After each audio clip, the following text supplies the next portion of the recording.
And we're back. It's the Recruiting Corner. Joshua Zimmerman, David Frank. Hope you guys are all doing well. How are you doing, sir? Doing really, really good. It's another week of the Recruiting Corner. As again, reminder, everybody subscribe to our YouTube channel. Get this sent to you every week when we have a new episode. What are we covering this week? So this week, we're going to start out with an athlete taking a trip over to Asia and getting perspective of USA sports. Right, and some really good advice on managing expectations between your high school and your club coach. And then we're going to jump right into our Facebook question. Yeah, we've got two of them this week, so we'll be going over two really good Facebook questions and talking about how to get started in the recruiting process. Definitely. So guys, not too much to cover today, but we are going to go into depth on some things. First off, we're definitely going to jump into the NCAA guest blogger, Andrea Dalton. She took a trip over to Asia, and she got some really good perspective on sports in America. Yeah, so she's over there on behalf of the NCAA as kind of an outreach and teaching kids in other countries what it's like to be an NC2A student athlete. And she said something that I thought was really interesting, how great of an opportunity it is to be an athlete and a college athlete here in the U.S. What we have here in the U.S. is unique to anywhere in the world. You talk to kids from other countries and they can't believe that you actually can go to school for free for being an athlete. And I think her article is really good. We'll definitely link to it, and I suggest you read it because she just says we need to look at this as how thankful we are to even have the opportunity to be college athletes. I know we talk a lot about, should athletes be paid? Kids are complaining about scholarships not being enough, but it's an opportunity that no other kids in the world get, and it's got to be appreciated. David, is this where I break into and I'm proud to be an American, where at least... Yes. And that's my American Idol audition, guys. So, all right, next up... Randy, look for me. Next up, coming from Monica McNutt. We featured her on here a couple of times. She's a great writer. And she wrote an article about managing the expectations of multiple coaches. So, Monica, another great article. Thanks for writing it. Guys, listen. We all understand that it gets a bit confusing when you've got your club coach telling you one thing, you've got your high school coach telling you another, and you're sort of stuck in between saying, well, what do I do? She wrote a great article talking just about that. And one of the most important things that I found in her article that was interesting was the fact that she basically used her maturity in thought to think out through her recruiting process. She played both high school and club basketball, AAU basketball. And she was trying to figure out, okay, well, my high school coach is telling me this, my club coach is telling me this, and more importantly, my high school is playing in these types of games, and my clubs are playing in these types of games, and which is going to be the best for recruiting for me. And the interesting thing for you guys out there is that you might be facing similar circumstances, and what she decided was which is going to give me more exposure and which is going to be having me play at a higher level. And those are the games that she went to. So sometimes she played her high school games, but many times she played her AAU games because they were playing in bigger tournaments and they were playing better caliber of talent. And for you guys, we've talked about it before, club sports are starting to be the trend of where college coaches are recruiting. Yeah, I think the message I took home from that article that I really liked is she said it was really hard. It wasn't easy to manage these expectations, but that's just part of the recruiting. And I think so much of what kids are looking for is the easy way to do recruiting. How can I easily contact coaches? What's the easy answer to this? And sometimes there's just not an easy answer. Sometimes it's just hard. You're going to have to grow up a little bit, try and handle some difficult situations, and her article really explains how to do that. Definitely, yeah. Great article. Guys, so next up, Facebook question. As you know, you can always write us on Facebook. You are possibly going to be featured on the Recruiting Corner. If you want to be featured on the Recruiting Corner, tell us. All right, so Trina asked us, can a coach take away my scholarship before you start to play your season? Yes, he can. This is that whole issue about over-signing. So when you sign an NLI and you sign for a scholarship, it doesn't guarantee that there's a scholarship there for you.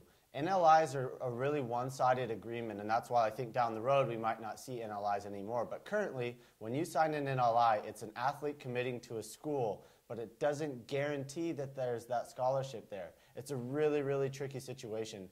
It really only happens in football where a program signs more kids to NLIs than they have scholarships, and they have to tell some of those kids that they won't be coming in that year.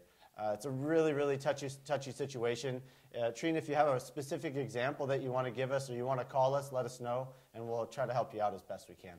Definitely. And next up, next Facebook question is from Omar, and he has been focusing solely on soccer schools. And we're going to use this as a twofold because it is going to parlay us into how to get started. But he says he's been focusing in on soccer school specific, but he also has a very, very big want to go to a high academic program as well. He's really caring about his grades and his academics and sort of where his education comes from. He wants to know where he can find maybe a list of top 50 schools or how he can go out and really learn about the school situation.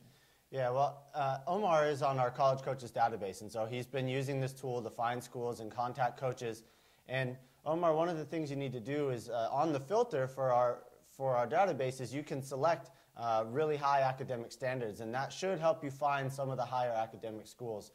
If you're looking for business specific, maybe, Josh, you have some recommendations there. Definitely, guys. So number one, David mentioned the database. Great tool. If you have not got on the database yet, check out the link in the notes. You guys can go ahead and get access to that. Now, when getting started as a student athlete, one of the biggest things you have to figure out first, before you try to think about, oh, I want a scholarship, and oh, I need to contact coaches or anything else, you have to know what you want out of college.